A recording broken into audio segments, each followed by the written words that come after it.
Tout aujourd'hui, on se retrouve pour l'exercice de code numéro 304. Alors, c'est un exercice qui peut paraître assez compliqué au début, mais en réalité, il est assez facile. Nous recevons tout simplement ici une matrice. Donc, une matrice, qu'est-ce que c'est? C'est un tableau à double dimension, donc composé de lignes et de colonnes.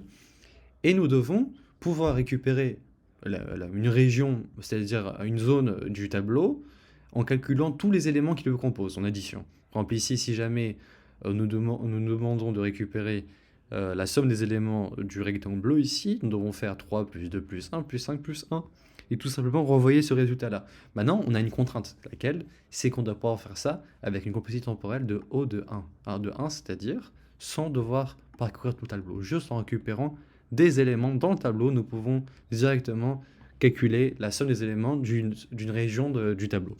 Maintenant, ça paraît être un peu compliqué, donc qu'est-ce qu'on peut faire? On peut préparer le terrain. Comment on prépare le terrain? On peut faire ça avec une table de préfixes.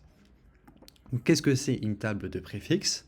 C'est créer un autre tableau basé sur notre tableau en calculant à chaque fois la somme des éléments qui se suivent. Par exemple ici pour 3, 0, 1, 4, 2, qu'est-ce que ça a donné combien? Ça va donner 3, 3, 4, 8, 10. Pourquoi 3, 3, 4, 4, 10? Parce que ici, pour 3, ça fait 3. Pour 0, on fait 0 plus 3. 1, on fait tout ce qui est avant, ça fait 4. Ici, on fait tout ce qui est avant, ça fait 8.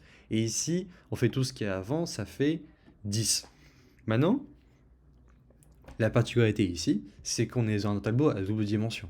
Donc ça suffit pas juste de calculer ce qu'il y a avant. Donc pour la première ligne, oui, ça suffit parce qu'il n'y a rien avant. Mais par contre, pour la deuxième ligne, il faudra aussi calculer ce qu'il y a en haut. Donc par exemple ici, la somme de 5 dans notre tableau de préfixe, ça va pas être 5, ça va être 8, qui est clarifié ici. Maintenant, vous pouvez vous étonner de vous dire, mais pourquoi j'ai écrit ici submat init et submat avec des zéros en bas, en haut et à droite, c'est quoi le sens de tout ça? Pourquoi rajouter des zéros et pourquoi pas directement avoir la même taille? Alors c'est très simple. Si jamais je commence directement en haut avec un tableau que je initialise à la même taille que le tableau original, le problème c'est que à la première ligne en haut il n'y a rien. Donc je vais avoir des erreurs. Et sinon je devrais vérifier est-ce que je suis à la première ligne ou une autre ligne qui n'est pas la première ligne. Donc qu'est-ce que je fais pour être simple? Tout simplement j'agrandis mon tableau d'une ligne et d'une colonne. Comme ça, je pourrai très facilement itérer tout en récupérant ce qui est en haut sans erreur. Et je vais commencer directement d'ici. Donc, en commençant directement d'ici, je vais checker en fait ce qu'il y a avant et ce qu'il y a en haut. La deuxième ligne, je check ce qu'il y a en haut, ce qu'il y a en bas. Donc, ça permet en fait de pouvoir itérer très très simplement dans un tableau comme ça, en récupérant ce qu'il y a en haut sans avoir des erreurs ou sans vérifier est-ce que je suis aux limites du tableau. Maintenant, en termes de code, qu'est-ce que ça donne? La première partie, c'est pour calculer ce tableau de préfixes. Donc c'est exactement ce qu'on fait ici. On initialise un tableau avec une ligne et une colonne supplémentaire. Et ici, je commence à calculer toutes les sommes, tous les préfixes de mon tableau. Maintenant, on peut avoir une question. C'est que si jamais je vous donne par exemple le rectangle bleu à calculer, euh, comment je fais pour récupérer exactement le rectangle bleu? Par exemple ici, n'importe quoi, je prends le 58. 58, ça englobe tout le tableau. Ici, si je prends 18, en réalité, j'englobe tout ce qu'il y a au-dessus de 18 et tout ce qu'il y a à gauche de 18. Donc c'est pas très précis comme procédé apparemment. Parce que je peux pas récupérer exactement ce que j'ai besoin. Alors, qu'est-ce qu'on va faire? Qu'est-ce qu'on va utiliser? On va retirer des choses. Ouais. Par exemple ici, sur un petit schéma, ici c'est le schéma noir qu'on ressent dans l'énoncé. Sur le petit carré noir, c'est ce que nous devons calculer. Donc qu'est-ce qu'on nous donne? On nous donne l'angle en haut à droite, ici R1 et C1, et l'angle en bas à gauche, ici R2 et C2. Maintenant, qu'est-ce que je fais? Je vais devoir retirer ce qu'il y a en haut, donc la partie rouge. Je vais devoir retirer ce qu'il y a en bleu, donc la partie à gauche. Donc la partie gauche, ce qui est en bleu, pardon. Et le problème, c'est que ici, je retire deux fois la même partie du tableau. La partie ici en violet, qui est commune à la partie bleue et à la partie rouge, je la retire deux fois. Donc qu'est-ce que je fais à la fin? Je l'additionne. Donc qu'est-ce que je fais par exemple pour récupérer ce petit carré noir? On recommence.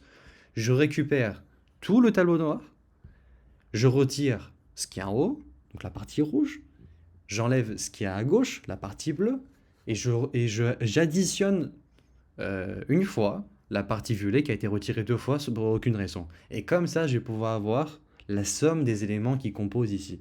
Alors en termes de position et de code, alors comment on fait pour avoir la partie rouge et la partie bleue? C'est très simple. Ici, on me donne C1 et R1, ok? C c'est pour colonne, R c'est pour ligne. Donc, R1 C1, R2 C2. qu'est-ce que je fais?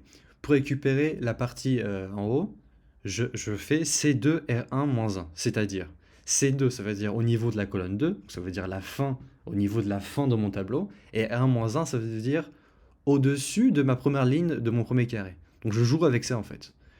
R1 moins 1 pour être au-dessus du début de mon carré noir, de mon petit carré noir, de ma somme de régions. Et je fais C2 pour être à la fin, pour être placé à la fin de mon carré noir. Pareil ici, pour la partie gauche. Ici, j'ai écrit R2 et C1 moins 1. Alors, C1 moins 1 pour être avant mon carré noir, et R2 pour être à la fin, pour englober jusqu'à mon carré noir.